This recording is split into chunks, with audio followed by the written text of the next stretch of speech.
Yen rising, euro surging, White House sending mixed messages on the dollar, Rish. So who do you call at a time like this? Why, Mr. Yen, of course, Eisuke Sakakibara at the Ministry of Finance in Japan for 20 years. In fact, he was the Vice Minister of Finance for International Affairs and helped guide the currency, the yen, and the entire policy through the late 80s into the 90s. That's what earned him that moniker, Mr. Yen. It's great to see you again. Yeah, nice to see you again. And what perfect timing. I want to start, though, on the news about everything coming out of the White House. Steve Mnuchin says a weak dollar's okay. President says, I like a strong dollar. Who should be listening to? What is the U.S. stance now? Well, the basic position of the United States has been that the strong dollar is the benefit of the U.S., and I think Trump has repeated that. But for the short time, in order to sort of reduce deficits, weak dollar is better. So two statements are not inconsistent with each other.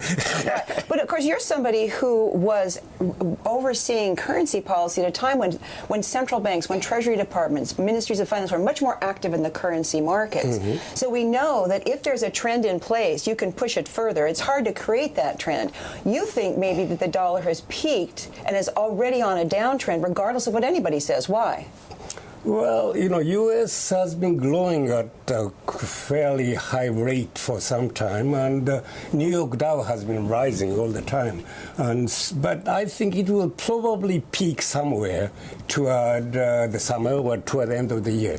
And then the dollar may start to sort of weaken. And that is already happening with regard to yen. Yen is strengthening vis-a-vis Dow at this moment. So I would expect the yen to, head toward $100 toward the end of the year, so that dollar weakens slowly and yen would strengthen slowly as well. Yeah. Where's the euro going to be at that point? Pardon? The euro. Where will it be when the yen gets to 100 and the dollar? Well, euro has been strengthening, and pessimism about Europe is now disappearing somewhat, so that euro would continue to slowly strengthen. Okay. So there's also the trade tariffs that the U.S. has recently imposed. Are you concerned about trade friction? I hesitate to say trade wars. We don't think it's that bad. But how does that enter into your view of where the yen's going and all these? Well, it's very difficult for the government to control the, balance of payments. And I do understand that Mr. Trump worrying about the U.S. deficits. But U.S. has been in a position to be able to withstand current balance deficits, because U.S. dollar is the international currency.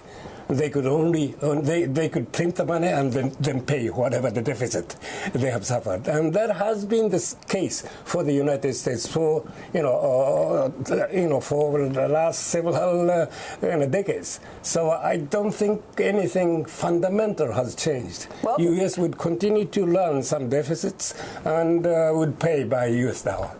Well, certainly, but does Donald Trump then have a point? If the deficit has been around for so long, at some point, doesn't a country have to say, boy, this deficit cannot, nothing grows to the sky, right? Trees don't go to the sky. Does he have a point that maybe there's a time to look at the rules of trade, make sure they're free, make sure they're working for everybody? Yeah. Taking the rules of the trade is fine, but going to the protectionism is something else, Very good point, yes. Yeah. So how about the stronger yen? Because it seems to me, if I'm Governor Kuroda trying to boost inflation, getting to the point where maybe I can start normalizing policy, the stronger the yen gets, the harder my job gets. Does that push normalization back even further? Yeah, if yen becomes too strong, it's a problem for Bank of Japan and for the Japanese economy. But, something like, dollar 105, dollar 100, I don't think is a major problem for the Japanese economy. If it goes to 90 and 80, that's a problem. But right now, I'm not worried. And I think Governor Kuroda is not worried about, the slow appreciation of the currency. Because Japanese manufacturers, Japanese exporters are so much more efficient because they can compete regardless of the level? Yeah, major Japanese corporations do not depend too much upon exports because they already manufacture outside Japan. And for manufacturing outside Japan, strong yen is a plus rather than a minus. So in terms of the your forecast, we talked about that. But what about this, broadening on this question of normalization, right? Market sees the ECB picking it up. They see the Japanese possibly tapering. I'm really focused on Japan, though, I think, having gone to the BOJ meeting this week. Governor Koda made it so clear, no exit? No way. I'm not even going to talk about it. That's right. When does he start talking about it? Well, he would continue his stance of continuing easy monetary policy for a year or two. And he may start to talk about, say, 2 years, 3 years from now. That is a timing when he might retire. So you think that he'll number one, you think he'll get reappointed? He will be reappointed. And number two, he is going to, but he won't serve out his whole term. Well, if you look at the Bank of Japan governor after the World War II, there are only two sort of governors who served the second term, but both of them retired after 2 to 3 years.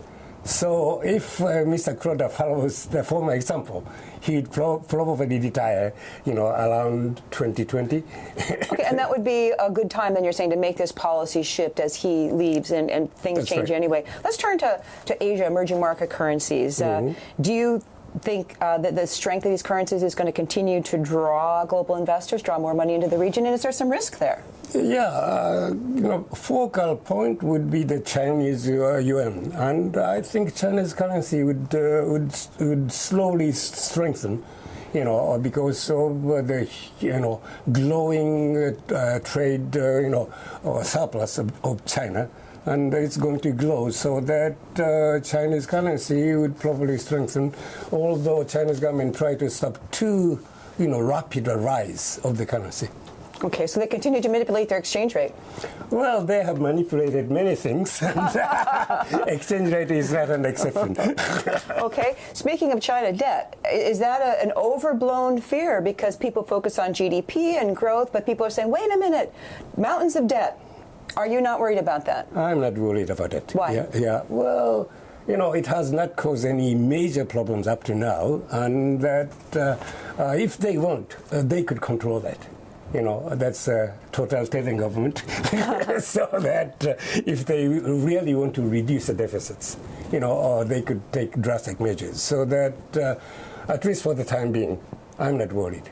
Do you still see currency manipulation as an effective tool, whether it's this more broad controlling of exchange rates using your foreign exchange reserves, or something as specific as intervening in currency markets? Because I think that's been, you're hearing those old-fashioned terms like, could we have a disorderly decline in the dollar, et cetera? How effective are those kinds of actions? Under ordinary circumstances, you should not intervene in the currency markets. Of course, if something really abnormal takes place, like 1995 when I intervened. Yes. Intervention could be effective, but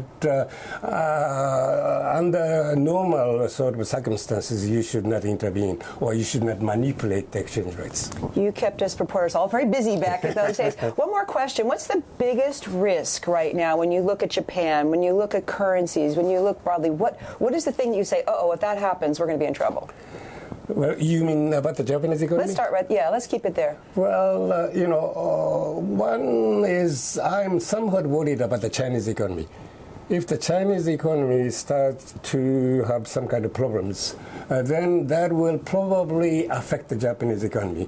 Although Japan is, in terms of the national security, close to the United States, in terms of the economy, Japan and China are very close together. So that you need to watch what happens to the Chinese economy really closely, to predict the future course of the Japanese economy. Okay.